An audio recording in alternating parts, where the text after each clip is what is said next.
Bom dia a todos, sejam muito bem-vindos para mais um Caravelas Podcast. Hoje eu tenho o prazer de receber o João Huygens e nós vamos falar sobre o Tratado de Latrão, né? Lembrando que o Huygens é um estudioso do fascismo, né?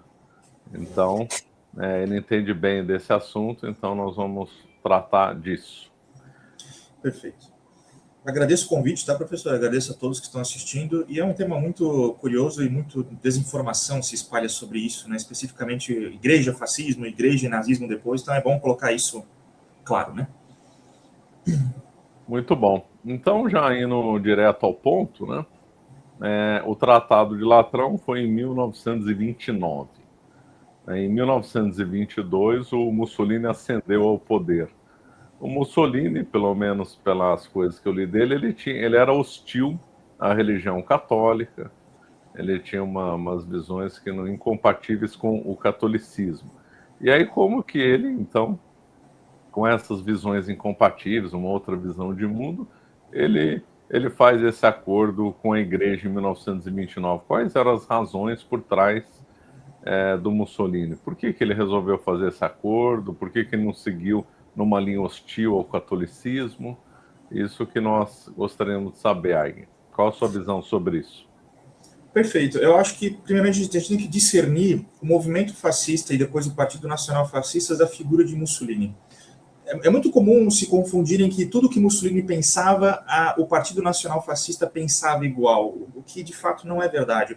O Mussolini, ele sempre foi muito anticlerical, e esse é um termo que significava anti-igreja, anti a igreja romana, a estrutura da igreja, né, e até mesmo o cristianismo. O Mussolini começa sua carreira sendo um socialista marxista ateu, ele se desenvolve num socialista nacionalista e permanece ateu e hostil à igreja e à religião. Porém, é muito importante saber que Mussolini era extremamente pragmático e sabia mexer na política italiana e se envolver na política italiana. Ele sabia os players que estavam jogando. Ele sabia o poder do empresariado e ele sabia principalmente o poder da igreja. Porque, veja, a igreja é, até hoje, a instituição que está em funcionamento mais antiga do mundo, né? Em todos os lugares. É óbvio que a igreja, por ser um principal pilar não apenas do cristianismo mundial, do catolicismo, mas da própria Itália como identidade italiana, depois da queda do Império Romano, não poderia ser peitada de frente e fazer os italianos escolherem entre o Partido Nacional Fascista e a Igreja Romana. Mussolini sabia perfeitamente que se ele fizesse isso, ele ia perder, certo? E se ele fizesse isso, os outros políticos que eram seus amigos de conchavo, seus aliados, iriam se aliar à Igreja. Porque você tem a escolha entre uma instituição de quase 2.000 anos, que é a base da moral ocidental e da identidade italiana, que acabia recente se tornado um Estado unificado. Se o Mussolini pressionasse as pessoas a escolher entre o Partido Nacional Fascista e a ideologia fascista ou o catolicismo e a Igreja Romana, até mesmo a maioria dos fascistas do PNF iriam escolher a Igreja. Porque no final do dia, isso é muito característico dos italianos, eles são profundamente católicos e mesmo aqueles que não gostam da igreja a reverenciam como uma instituição importante para a Itália. E Mussolini, depois que ele amadurece, depois que ele sai da sua adolescência, da sua juventude, embora ele fosse hostil à igreja, ele também reconhecia que a igreja tinha um papel muito importante na identidade italiana pelo que ela se tornou. Então ele também não queria destruir isso, embora ele fosse hostil pessoalmente. É uma certa ambiguidade curiosa que tem a ver com a identidade da Itália, professor. Perfeito. Então ele usou isso como uma estratégia de poder. Olha, não tenho como combater, viver à parte, é melhor eu negociar para me manter no poder e fazer a minha estratégia de governo, etc. Foi nessa linha, né? Com certeza, professor. E se me permite um adendo que eu quero falar que é importante. À vontade. Veja, desde o Renascimento, em 1870, do Ressurgimento, perdão, quando eles unificam a Itália, a unificação da Itália deixou a igreja sem sua própria jurisdição. Ela se tornou uma identidade subordinada ao Estado italiano, certo? Isso causou uma grande fricção e um grande problema que não foi resolvido até 1929. De 1871 a 1929, ficou esse problema que a Igreja Romana queria independência, queria sua jurisdição, e os católicos defendiam isso, E o tal do governo liberal italiano, da nova nação, não queria ser essa jurisdição para a igreja, porque estava com medo de que ela se tornasse independente mais, certo? Mussolini, que supostamente era para ser o mais nacionalista dos mais nacionalistas, até mesmo mais do que os liberais do Ressurgimento, foi o que concedeu a independência e reconheceu o Estado do Vaticano para a igreja por meio desse tratado. Justamente porque ele pensou, a igreja tem que ser independente porque ela é a identidade italiana e só assim esse conflito vai se acabar e o fascismo pode manter a sua base de poder. Porque a independência da igreja não ia destruir o Estado italiano, mas iria fortificá-lo porque a igreja tem agora o seu próprio quintal e não vai mais peitar de frente com o Estado. Essa é a mentalidade. Certo. É interessante, não deixa de ser uma mentalidade de poder, né? Resolvo o problema, fico bem com todo mundo e aí fico livre para fazer meu governo, né? Bem pensado, né? E como que você avalia aí a visão da igreja, a visão de Pio XI? Ele foi enganado pelo... Eu sei que eles nunca se encontraram pessoalmente, né? Ele foi enganado pelo Mussolini, ele queria resolver essa questão de todo jeito, ele estava cansado do tumulto que era a Itália. Como é que você vê do lado do Pio XI? Não podemos ser ingênuos em achar que um Papa como Pio XI, que foi um diplomata, que foi um acadêmico, né, um homem de letras, muito estudioso, ele iria ser enganado por Mussolini. Embora Mussolini fosse também alguém muito letrado, inteligente e estrategicamente inteligente, o Pio XI também era. Veja, ninguém chega ao cargo de Papa sendo um bobo, que não sabe mexer com política. Pois é. Claro. Ainda mais se tratando da questão da jurisdição da Igreja Romana, que é a instituição que você está encabeçando se você for o Papa. Certo? Então é óbvio que o Pacelli, que era o ajudante do Pio XI na época, né, junto com o Pio XI, já em 1926 foram eles que se aproximaram do governo fascista de Mussolini para tentar resolver essa questão. O Mussolini, até 26, ele tinha acabado de consolidar sua ditadura, né, nas leis fascistíssimas que eles falavam. Agora o Mussolini foi aproximado pela igreja querendo resolver essa questão, então ele aproveitou essa oportunidade.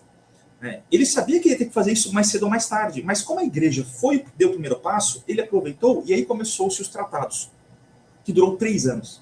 Fala-se muito em 29 quando foi feito, mas as conversas, os tratados menores, foram durante 3 anos de conversa intensa entre Mussolini e a hierarquia do PNF e a Cúria Romana. Porque, veja, embora ambos quisessem a mesma coisa, supostamente, né, acabar com esse conflito entre igreja e Estado, nenhum deles queria ceder mais do que devia, na visão de cada um, né? O Estado fascista não queria que a igreja fosse completamente independente, a ponto de, né, poder falar contra o Estado, criticar o fascismo abertamente, toda hora, assim, né? E a igreja não queria ser subserviente ao Estado fascista e queria cada vez mais autonomia. Como lidar com essa questão, né? Foram vários anos de tratado e chegou-se à conclusão de que o Vaticano vai ser um Estado independente dentro do Estado italiano, com sua própria jurisdição, impostos e tal, contanto que ele reconhecesse que o PNF, o Partido Nacional Fascista, e o Estado italiano eram soberanos sobre o resto da Itália e que eles não deveriam peitar-se de frente um com o outro de maneira tão pública, mas que primeiro deveriam resolver no privado para antes levar ao público, para que ambos pudessem manter a reputação da jurisdição também. Isso foi meio que o tratado, sim. Perfeito. Houve oposição na igreja, teve cardeais que se opuseram, e houve também oposição dentro do Partido Fascista para não fazer o acordo, ou estava todo mundo favorável a ele? Isso é interessante. Do lado do Partido Nacional Fascista, havia uma ala de fascistas que eram muito oriundos da militância socialista, anarquista, e eram muito influenciados pelos jacobinos. Mussolini era um deles, né? Eles não queriam que a igreja tivesse tanta autonomia. Eles achavam, bem, se o Estado fascista é a representação da vontade geral da Itália e de toda a cultura italiana, por que vamos fazer tanta exceção à igreja se ela também faz parte da história italiana, então ela também tem que ser representada pelo Estado? Certo? É uma lógica que faz um sentido se você aceita os pressupostos da filosofia fascista, se você é um fascista. Certo? O próprio Giovanni Gentili, curiosamente, embora fosse o maior filósofo dessa linha de pensamento, ele queria a autonomia da igreja, por incrível que pareça. Muitos fascistas não queriam, mas ele, que era o maior filósofo do fascismo que criou uma filosofia que fazia o Estado englobando tudo. Não, a igreja tem que ser autônoma, ele falava. Mesmo assim, a igreja colocou os livros dele no index proibitório. Isso não é na verdade, né? Mas sim, havia uma grande discrepância e também haviam aqueles mais maquiavélicos, no sentido, beleza, vamos deixar um pouco de independência, mas vamos forçar até ver onde eles conseguem ir, certo? Não vamos entregar tudo, vamos puxar um pouquinho, vamos ver eles ceder, vamos deixar eles ceder e falar mais. Sabe aquele maquiavelismo de cabo de guerra, assim, né? É. E do lado da igreja, certamente, ó, tem que se falar, a igreja nunca foi a cúmplice do fascismo e nunca foi ingênua quanto à natureza do partido fascista. Tá? Eles sabiam das origens anticlericais, socialista revolucionário e ateísta de Mussolini e de vários fascistas, é claro que sabiam, certo? E a igreja, também um pouco maquiavélica, sabia que muitos fascistas eram católicos e que se ela forçasse o suficiente, eles iam acabar cedendo também. Então ela sabia, o partido quer nos forçar aqui a entregar mais do que a gente quer entregar, então vamos forçá-los, ver se eles são realmente católicos e ver se forçados eles vão ficar do lado da fé ou do lado do partido. Então havia essa mentalidade também por parte da igreja, que eles não eram bobos, certo? E esse cabo de guerra culminou ali nesse respeito público à jurisdição de cada um, e eu acho que foi até uma vitória maior para a igreja, tá?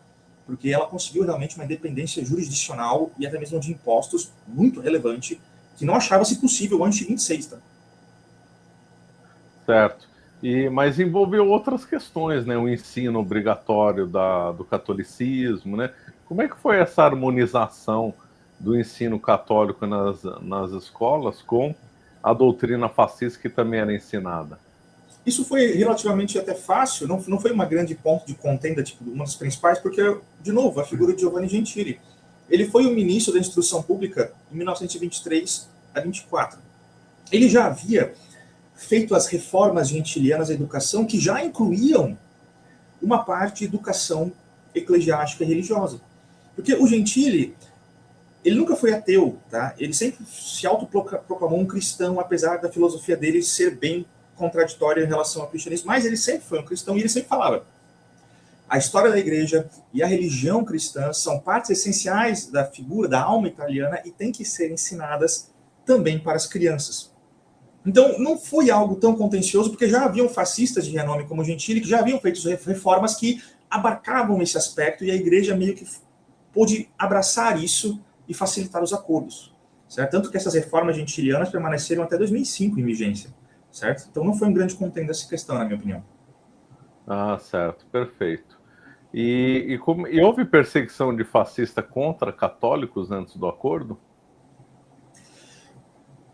Não foi a perseguição dos grupos fascistas antes de 23 e do partido de 23 a 26 contra católicos não foi tão relevante assim, porque os católicos, eles não eram católicos por si inimigos dos movimentos fascistas, porque ambos tinham inimigos muito incomuns, os movimentos marxistas, certo? Os católicos se aliaram muitas vezes aos movimentos fascistas, aos grupos fascistas, para, nas batalhas campais do Bienio Rosso, né, impedir a ascensão, né, do bolchevismo na Itália. Tá? Então, por eles terem essa medida em comum de que eles são contra o internacionalismo, são contra o marxismo e o bolchevismo, eles meio que fizeram sempre uma média muito decente entre eles, e porque muitos dos fascistas que lutaram contra os bolcheviques na Itália eram católicos também, certo? E quando chega lá a ditadura do Mussolini, com Alfredo Rocco sendo o principal jurista, o Alfredo Rocco também era um católico fervoroso, certo? Então não havia por que ter uma perseguição sistemática do Estado contra católicos por serem católicos, diante de toda a cultura italiana e diante desses pontos em comum que eles tinham, inimigos em comuns naquela época. Não foi uma perseguição nesse sentido relevante. Assim. Certo.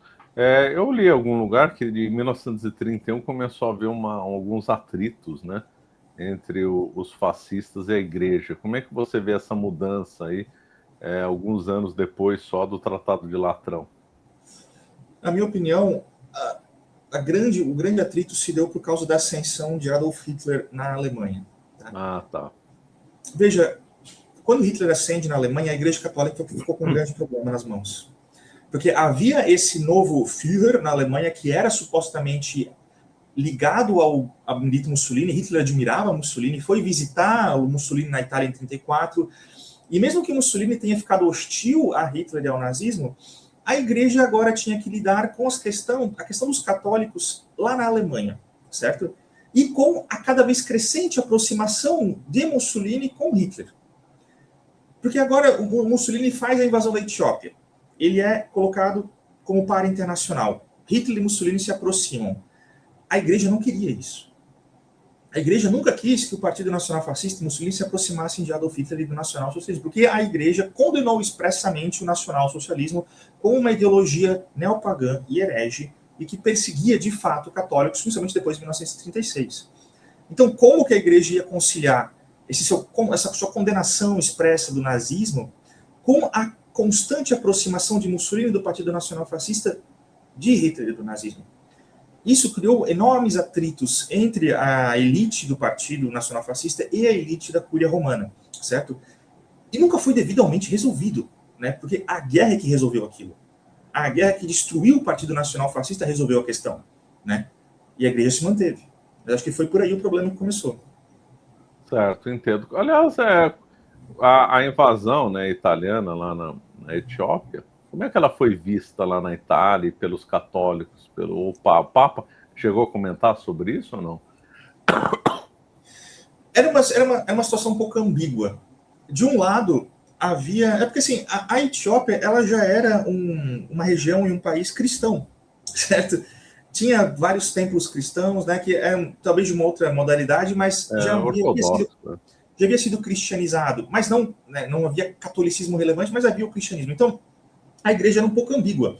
A igreja sabia dos riscos de uma invasão imperialista num país, como a Etiópia, sabia dos riscos humanos, mas sabia também que, caso fosse bem sucedida, a igreja católica poderia ter um pé para recatolicizar o norte da África, se fosse preciso.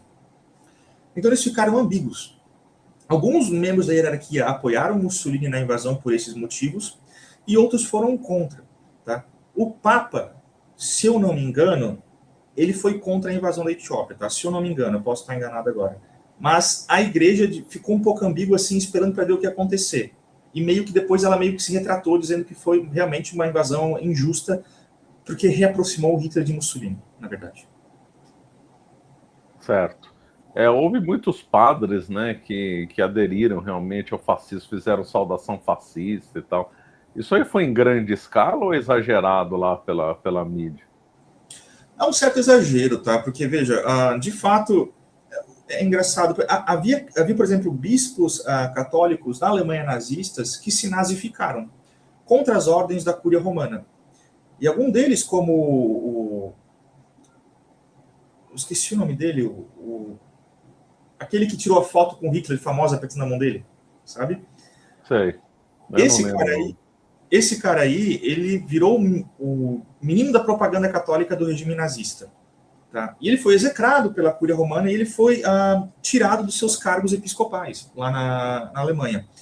Então, veja, se um católico que estava na hierarquia desobedeceu prontamente à Igreja Romana para aderir ao nacionalsocialismo, que era francamente hostil à religião católica, não é surpreendente que na Itália católicos da hierarquia tenham aderido ao fascismo, que era muito menos hostil ao catolicismo e não era nem mesmo racista, na verdade. Então, não me é surpreendente que muitos católicos escolheram tentar conciliar o seu catolicismo com o Partido Nacional Fascista, com um aspecto do nacionalismo fascista, porque muitos fascistas tentaram fazer o mesmo com a religião católica. Muitos fascistas eram católicos, sabiam da importância do Estado, mas também queriam manter a importância da igreja, e ficava essa tentativa de conciliação. Não me é surpreendente. Isso, para mim, foi algo normal e inevitável que acontecesse. Tá? Mas a igreja, como instituição, oficialmente, não foi aliada, não foi de conluio, foi apenas um tratado estratégico para garantir a jurisdição, e eles defenderam a soberania da Itália e não do Estado fascista. Isso é importante frisar, né? Estamos falando como Itália, não por ser fascista, né? Esse acordo poderia ter saído com outro governo e outra linha ideológica, não é isso?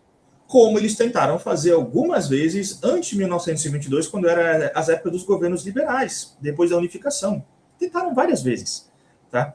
foram os governos liberais que, na verdade, foram muito contra, porque eles queriam manter a soberania do Estado-nação, que eles achavam que a independência da igreja iria minar isso, certo? Então eles queriam, temos que manter o Estado unificado a todo custo, né, mesmo que a igreja fique subordinada, porque não podemos dar o risco de separarmos novamente, certo?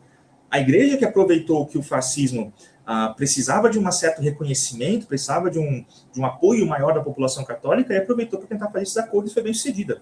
Foi, na verdade, uma movimentação de realpolitik muito sagaz da igreja quando ela percebeu o momento, certo? Que o Partido Nacional Fascista era muito mais propenso a aceitar esses acordos do que os antigos governos liberais, na verdade. Interessante isso, bem interessante esse ponto, os liberais serem mais hostis aos fascistas nesse ponto. Isso é uma coisa que às vezes não é divulgado, a gente nem para pensar. Como último ponto, fica à vontade para falar alguma coisa que você queira dizer e a gente não comentou.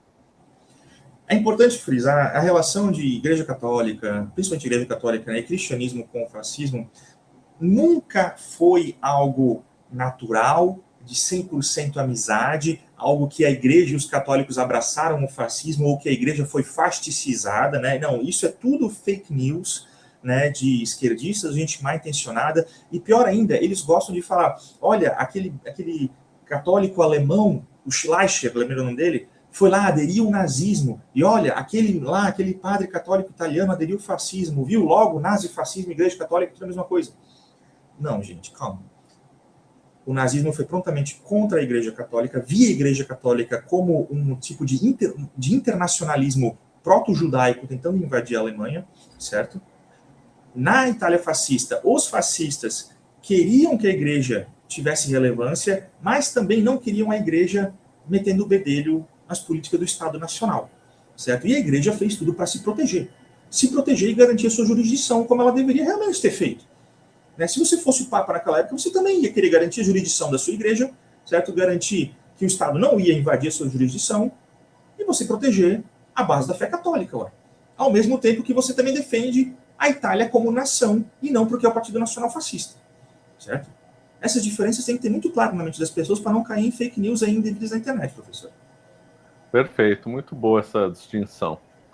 Então, antes de encerrarmos, olha, nós estamos na campanha aqui da Idade Média, temos o lançamento do Pirrene, um autor importantíssimo para entender aquele período histórico, e também temos a nossa coleção do Caravelas Kid, dos heróis aqui do Brasil, que envolve Duque de Caxias, General Osório, Princesa Isabel e tal. Então não percam os nossos lançamentos, que estão com desconto excelente.